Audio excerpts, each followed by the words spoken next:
Hello, dear students. I'm JNK sir. Welcome to Rajiv Shravan online class. আমি তোমাদেরকে একটা ছোট্ট বিষয় অল্প ডিসকাস করব। ডেফিনেটলি এটা বারবারই ডিসকাস করব because I have no pen and paper. তো ইয়েট আই হোপ তোমরা এটা খুব ভালো করে বুঝতে পারবে। সেটা হচ্ছে প্রোনাউনের একটা ছোট্ট পার্ট। কি সেটা? না, আমি তোমাদেরকে যেটা ডিসকাস করবো, I will discuss you the relative pronoun. First of all কোনগুলো রিলেটিভ প্রোনাউন সেটা একটুখানি বলে দিই। Who, which, that, whom are called relative pronoun. কেমন? তো এই যে রিলেটিভ প্রোনাউনের ইউসেজগুলো, এখান থেকে কি কি কোয়েশ্চেন আছে, এখান থেকে মেনলি দুটো কোয়েশ্চেন এক্সামের জন্য ভেরি ইম্পর্টেন্ট। তো আমি সেগুলো ডিসকাস করব।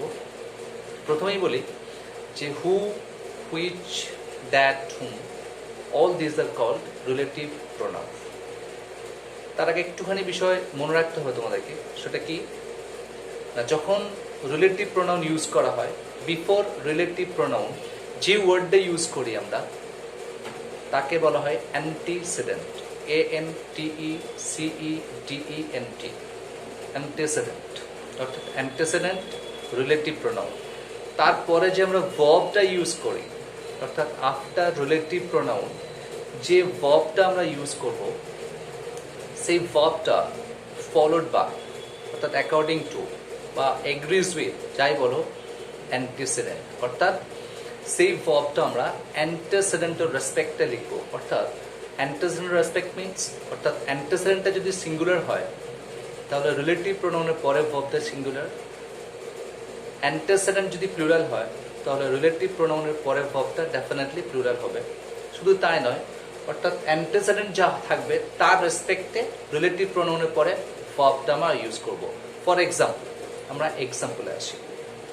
ধরো বললাম it is I who is in trouble.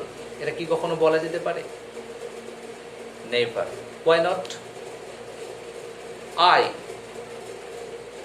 হচ্ছে অ্যান্টিসিডেন্ট, আয়ের পরে হু আছে, দেখো ইট ইজ আই হু, তাহলে হু এর আগে আছে দেখো আই, তাহলে হু এর পরে যে ভার্বটা লিখবো সেটা কখনো ইজ হতে পারে না, তাহলে আই এর রেসপেক্টিভ ভার্বটা অ্যাম হবে।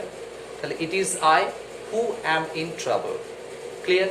তাহলে সবসময় জন্য একটা জিনিস খেয়াল রাখতে হবে যে যখনই আমরা রিলেটিভ প্রোনাউনের পরে যে ভার্বটা ইউজ করব, সেই ভার্বটা অলওয়েজ অ্যান্টিসিডেন্টকে দেখে লিখবো। যদি antecedent singular then verb is singular, যদি antecedent plural then verb is plural.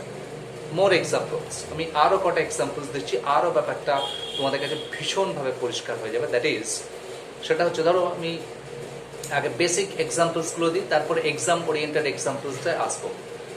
ধরো বললাম যে here are some boys who are নটি।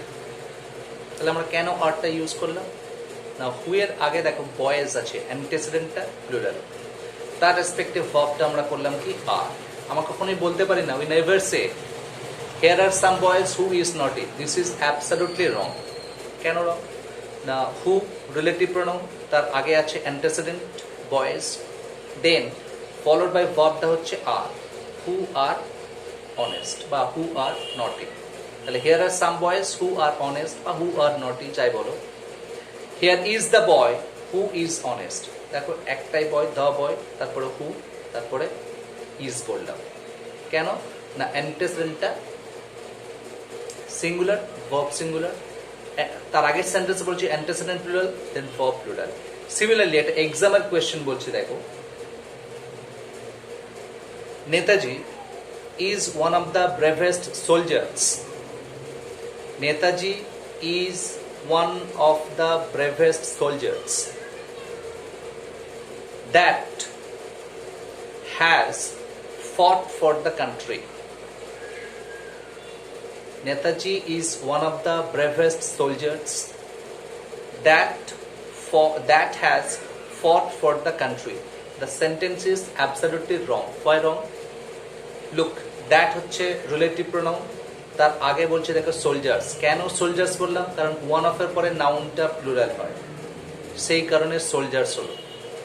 One of the plus superlative degree plus noun plural, Netaji is one of the bravest soldiers, সেই কারণে soldiers হলো।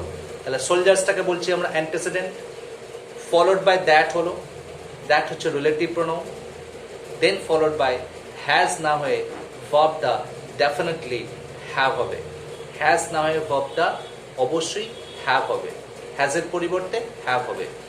Total সেন্টেন্সটা correction করলে যেটা হওয়া উচিত, Netaji is one of the bravest soldiers that have fought for the country. বিষয়টা আশা করি বোঝা গেল। এবার একটুখানি ছোট্ট একটা প্রসঙ্গ আর একটু মেনশন করি এখানে। দেখো, পার্সনের ক্ষেত্রে আমরা সবসময় হু ইউজ করি, ক্লিয়ার? সোলজার্স বললাম, soldiers is person, definitely a person, yet we have used that. Person থাকা সত্ত্বেও আমরা দ্যাট ইউজ করলাম, তার কারণ কি না, ছোট্ট একটা বিষয় আমি বলছি, মনে রেখে দাও।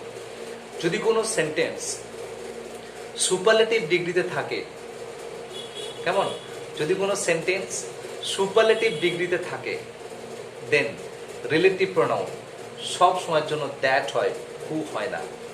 That's why Netaji is one of the bravest soldiers, that use করলাম, that have fought for the country. বোঝা গেল? হোপফুলি তোমরা প্রত্যেকেই বুঝতে পেরেছো এই ছোট্ট বিষয়টা। আমি যখন ক্লাসে আসবো আরও এই বিষয়গুলোকে ডিটেলস ডিসকাস করবো, ডেফিনেটলি একদম in detail. Don't worry, come to our class, join Rajiv Shravan online classes, and thank you very much.